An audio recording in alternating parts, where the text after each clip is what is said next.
जय श्री कृष्णा, राधे राधे। आप सभी कैसे हैं? आशा करती हूँ आप सभी अच्छे होंगे, तंदुरुस्त होंगे, स्वस्थ होंगे। आज मैं आपके सामने फिर से एक रीडिंग के साथ आई हूँ। रीडिंग में इतना ही कहूंगी, जितना रेजोनेट होता है उतना लीजिएगा, बाकी दूसरों के लिए छोड़ दीजिएगा। किसी को पर्सनली कंसल्टेशन लेना है उसके लिए ऊपर दिए गए नंबर पर सिर्फ और सिर्फ व्हाट्सअप करें, कॉल्स को अवॉइड करें। कोई टैरो एंड न्यूमरोलॉजी सीखना चाहता है उसके लिए भी ऊपर दिए गए नंबर पर आप संपर्क करके डिटेल्स ले सकते हैं। फेक अकाउंट से आपको बच के रहना है। कोई भी ऊपर दिए गए नंबर के अलावा किसी और नंबर से आपको अप्रोच करता है तो आप बेझिझक अलर्ट हो जाएं। तो आज की रीडिंग में देखेंगे क्या गाइडेंस, क्या मोटिवेशन आप लोगों के लिए आ रहा है। हे ईश्वर, हे गणपति बप्पा, मेरी यूवर्स के लिए आप क्या बताने वाले हैं। हे ईश्वर, हे गणपति बप्पा, मेरी यूवर्स के लिए आप क्या बताने वाले हैं। ओम नमः शिवाय, ओम नमः शिवाय, ओम नमः शिवाय। मेरी यूवर्स के लिए आप क्या बताने वाले हैं। ओम नमः शिवाय। हे भोलेनाथ, हे शिव शक्ति। ओके, ओम नमः शिवाय, ओम नमः शिवाय, ओम नमः शिवाय, ओम नमः शिवाय, ओम नमः शिवाय, ओम नमः शिवाय। All right.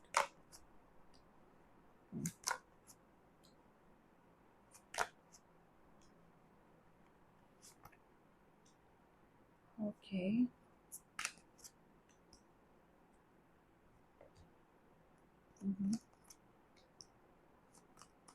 दो कार्ड्स आए इधर। Okay, bottom of the deck. ठीक है।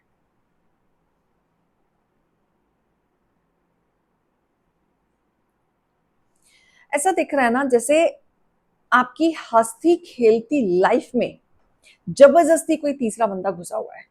जबरदस्ती मतलब ऐसा आपके साथ चीजें अब हो रही हैं कुछ टाइम से कि अपनों से भी भरोसा उठ गया है आपका। धोखा ही मिल रहा है आपको चारों तरफ से। बाहर वाले तो आपको धोखा दे ही रहे थे, लेकिन आपको अपनों से भी धोखा मिल रहा है। अपनों से इसलिए मिल रहा है कि आपकी नहीं सुनी जा रही है। आपको समझाना चाह रहे हैं, आप कुछ बोलना चाह रहे हैं, लेकिन आपके सामने वाला पर्सन समझने के लिए तैयार नहीं है और डोमिनेटिंग नेचर में है, जिद्दी नेचर में है। आपको इग्नोर कर रहे हैं इन दिनों। तो ऐसा दिख रहा है कि आप काफी टाइम से इन सब सिचुएशन से गुजर रहे हैं और फ्रस्ट्रेटेड हो चुके हैं। इमोशंस आपके डाउन हो चुके हैं। बहुत सारी कोशिश करने के बाद फेलियर हो रहे हैं। चीजें नहीं मिल पा रही, डिसअपॉइंटमेंट चल रहा है, सैडनेस है। ऐसा लग रहा है मैं कहाँ के फंस गई, फंस गई या फंस गया। साथ ही देख लीजिएगा, सिचुएशन आपके हाथ से निकल रही है। क्लैरिटी नहीं जा रही। आप अच्छे खासे अपने जीवन में चल रहे थे, हंसती खेलती घर चल रहा था, गृहस्थी चल रही थी, सब कुछ शांति से चल रहा था, कोई परेशानी नहीं थी। बट अचानक से कोई थर्ड पार्टी का इन्वॉल्वमेंट मुझे दिख रहा है जिसने जबरदस्ती का कलेश करा दिया है और परेशान हुआ। कुछ नहीं चाहते, कुछ नहीं करते, आप शांति चाहते हो, लेकिन वही है, कुछ चीजें आपकी ऐसी उठ उठ के आती हैं आपके जीवन में कि आपकी लड़ाइयां हो ही जाती हैं। ये सिर्फ एक शुरुआत होती है। शुरुआत होते होते पास्ट की मेमोरी में आप चले जाते हैं। फिर पास्ट की मेमोरी से जितने भी आपके साइकिल जो चले हैं आपके जीवन में, वो सब उठ के आता है। जो भी आपने कर्म किए, जो आपके पार्टनर ने किए, वो सब उठ उठ के धीरे धीरे आता है। वो रिश्ता ऐसे मोड़ पे आ जाता है, टूटने की कगार पे, कि दोनों एक दूसरे से बात करना बंद कर देते हैं। वैसे आपके रिश्ते में अगर मेहनत की जाए, वर्क किया जाए, समझाया जा सकता है, तो वर्क करेगा। आप इंडिपेंडेंट हैं, अथॉरिटी है, आप काफी समझदार हैं, इंटेलिजेंट हैं, काफी चीजों को ना होल्ड करना आपको आता है पॉजिटिव वे में। आप अपनी चीजों को फाइंड आउट करना इजी वे में आता है। आप इजीली वे में कर भी लेते हैं, समझदार हैं। लेकिन जब घर गृहस्थी से आप जब जुड़े हुए होते हैं तो आप सोचते हैं कि सबको साथ लेके चलें, लेकिन यही सोचना सामने वाले को डाइजेस्ट नहीं होती। सामने वाला ऐसा लगता है कि कैसे भी करके बस आग लगवा दो, लड़ाई करवा दो। तो जो थर्ड पार्टी है ना, आपको अपने तरीके से बांधने की कोशिश कर रहा है, अपने हिसाब से आपको बदलने की कोशिश कर रहा है। जब आप उसके हिसाब से नहीं बदलते हो और अपने अथॉरिटी को ऊपर रखते हो, अपने हिसाब से चलते हो, तो ये पर्सन क्या करता है, आपके बीच में लड़ाइयां करवा देता है। ईगो आ जाती है उस पर्सन की, इंटरफेरेंस आ जाता है, इल्यूजन भ्रमित कर देता है आपके सामने वाले पार्टनर को। और थोड़े टाइम के लिए ऐसा हो जाता है कि आप अपने जीवन में ना अकेला फील करते हैं, बहुत ज्यादा अकेला फील करते हैं। फिर उस चीज को बैठ के आप बहुत सारी चीजों पे सही गलत सब कुछ बताने की, हाथ पैर मारने की पूरी कोशिश करते हैं, हर तरीके से कोशिश करते हैं। इमोशनली, प्यार से, रोके धोके, स्ट्रेट फॉरवर्ड, चीख के चिल्ला के आप हर तरीके से अपनी बातें कहते हैं। लेकिन end of the day result ये होता है कि जब तक ये थर्ड पार्टी का असर रहता है, आपकी सिचुएशन कैसी रहती है, मरी हुई सी रहती है। ना चीजें समझ में आती हैं, ना समझना चाहते हैं, ना कुछ करना चाहते हैं। तो ये थर्ड पार्टी ना पूरी कोशिश करती है आपको बांधने की, आपको बदलने की इनके हिसाब से। और डे वन से इन्होंने यही किया है कि आप इनके हिसाब से चलें। ये आपको बांधना चाहते हैं, पकड़ के रखना चाहते हैं। लेकिन धीरे धीरे क्या हो रहा है, अब बाजी पलट रही है। क्यों पलट रही है? कि आप अपनी जिंदगी में इस तरीके से आ गए कि आपने स्मार्टली वर्क करना शुरू कर दिया है। अब आप दोनों तरफ ना समझदारी से काम कर रहे हैं, क्योंकि आप पावरफुल तो हैं, आपको चालाकी समझ आ गई है। पहले नहीं आती थी तो आप फंसते थे, अब समझ में आ रही है। अब जब से समझ में आ रही है तो भाई आप तैयार हैं, स्मार्टली आप कर रहे हैं, अपने तरीके से हैंडल करें। धीरे धीरे अब आपने स्टार्ट किया है, पूरा कंट्रोल में नहीं है, लेकिन धीरे धीरे आपने स्टार्ट किया है। मेहनत आप कर रहे हैं, जीत होगी, बिल्कुल होगी, घबराए नहीं।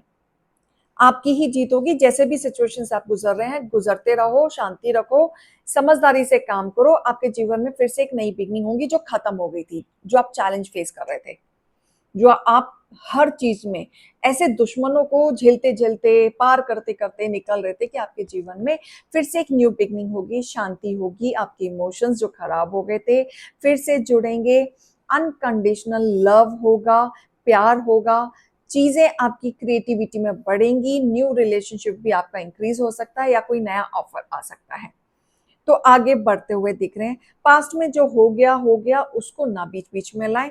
जो चीज आपकी जा चुकी है, खत्म हो चुकी है, उसको भी बीच में ना लाएं। अब अपने जीवन में आगे बढ़े। आपने बाजी इस तरीके से पलट दी है कि अब थर्ड पार्टी को समझ नहीं आ रहा है कि ये क्या हो गया, मेरी बाजी मेरे पे ही पलट गई। क्योंकि अब आप समझ गए, समझदार हो गए। तो यहाँ पे बाजी आपने पलट दी है। कुछ लोग आपको बांधना चाहते थे, बदलना चाहते थे, लेकिन अब धीरे धीरे कहीं और असर आते हुए दिख रहा है, राइट? तो मैं आपके लिए यहाँ पे गाइडेंस लेना चाहूंगी, स्पिरिट गाइडेंस लेना चाहूंगी कि आपके लिए माता रानी अलर्ट मैसेज दे रही है या गाइडेंस दे रही है, मोटिवेशन दे रही है। अब हम इसी से ही देखेंगे कि आपके लिए क्या आ रहा है। ओके, ईश्वर आपको रास्ता दिखा रहे हैं। अब ये जो भी आपके मन में आया है, या जो आपको क्लैरिटी में आप पहुंचे हैं, या आपको समझ में आने लगी है सामने वाले की चालाकी, तो ये ईश्वर की मर्जी से ही हुआ है। क्योंकि आप भक्ति भावना वाले व्यक्ति हैं, स्पिरिचुअलिटी में बिलीव करते हैं, इंट्यूशन पावर आपकी इंक्रीज हुई है। जहां पे आपको एकदम से क्लिक हुआ है कि कुछ तो गड़बड़ है। अचानक से चीजें कैसे खराब हो सकती हैं? सब कुछ अच्छा चल रहा था, बल्कि कल रात तक अच्छा था, अचानक से कैसे खराब हो सकती है? ऐसा क्या हुआ? धीरे धीरे जो रास्ता आपके सामने आया है, जो क्लैरिटी पे आया है, वो ईश्वर ने ही आपको दिखाया। क्योंकि आप ईश्वर के बच्चे हैं। आप विश्वास रखें, चीजों पे विश्वास रखें, बहुत सारी चीजें आपकी खत्म होंगी। अब आपके हेटर्स और एनिमीज स्ट्रेस में हैं, क्योंकि बाजी पलट दी आपने। अब उनको समझ नहीं आ रहा है कि ये हो क्या गया, ये मेरे पे ही कैसे बारिश बरस रहा है। क्लियर? तो यहाँ पे ना काफी डाउटफुल वाली सिचुएशन चल रही है। आपके लिए मोटिवेशन भी लेंगे कि ईश्वर एंड यूनिवर्स की तरफ से क्या मोटिवेशन देना चाहते हैं। ओके ओके, आपकी जो ड्रीम्स हैं वो जरूर पूरे होंगे, बस उसको प्रैक्टिकली वे में थोड़ा सा सोचना शुरू करें एंड वर्कआउट करना शुरू करें धीरे धीरे। क्योंकि सिर्फ सोचने से कुछ नहीं होगा, एक्शन भी लेना पड़ेगा, आगे बढ़ना पड़ेगा, और उस पर क्लियर कट वर्कआउट करना पड़ेगा। पास्ट की चीजों को बिल्कुल ना पकड़ें, होल्ड ना करें। जो देखो चीजें जा चुकी है ना, उसको पकड़ के खड़े होके रोके उदास होके क्या ही होगा, आप अपनी एनर्जी को ड्रेन आउट कर दोगे। इसलिए बेटर है कि जो अपॉर्चुनिटी सामने से आ रही हैं और जो चीजें आप नहीं देख पा रहे हैं उसको ग्रैब इट कीजिए। क्योंकि अभी आपका समय ऐसा आया है कि आप बड़ी बड़ी पिक्चरों को पकड़ेंगे तो आपके लिए फायदेमंद रहेगा, नहीं तो नहीं रहेगा। बड़ी बड़ी पिक्चरों को अगर आप नहीं पकड़ेंगे और वही छोटी छोटी चीजें एंड रोतड़ू वाली चीजें या पास्ट की चीजें, मेरे साथ ऐसा हुआ, मेरे साथ वैसा हुआ, उन्होंने ऐसा किया, यही करते रहेंगे, तो आप क्या करोगे, नेगेटिविटी को अट्रैक्ट करोगे। और ये ह्यूमन टेंडेंसी है, जनरली ऐसा ही होता है। बट हमें बदलना है, बदलने वाले भी हम हैं। हाँ, हंसते भी हम हैं, रोते भी हम हैं, तो यानी कि बदलने वाले भी हम हैं, है ना? तो इस चीज का खास देना है। कुछ सेट नहीं हुआ है, कुछ नहीं बिगड़ा है, अभी भी वक्त है। आप ईश्वर के बच्चे हैं, बिल्कुल मत भूलिए। और जो ईश्वर के बच्चे होते हैं ना, उन्हीं को ही चैलेंज फेस करना होता है। जो राक्षस होते हैं, जो शैतान होते हैं, या जो लोगों को बुरा करते हैं, जो कहते हैं ना कि कुछ लोग बोलते हैं कि भगवान तो बेकार लोगों का ही अच्छा करते हैं, भगवान उनकी सुनता ही नहीं है। जो भक्ति भावना में रहते हैं उनको स्ट्रगल करना पड़ता है, उनको परीक्षा देना पड़ता है। जो भक्ति में नहीं रहते, जो ईश्वर को मानते ही नहीं, भगवान उनकी क्यों सुनेगा और क्यों उनकी परीक्षा लेगा?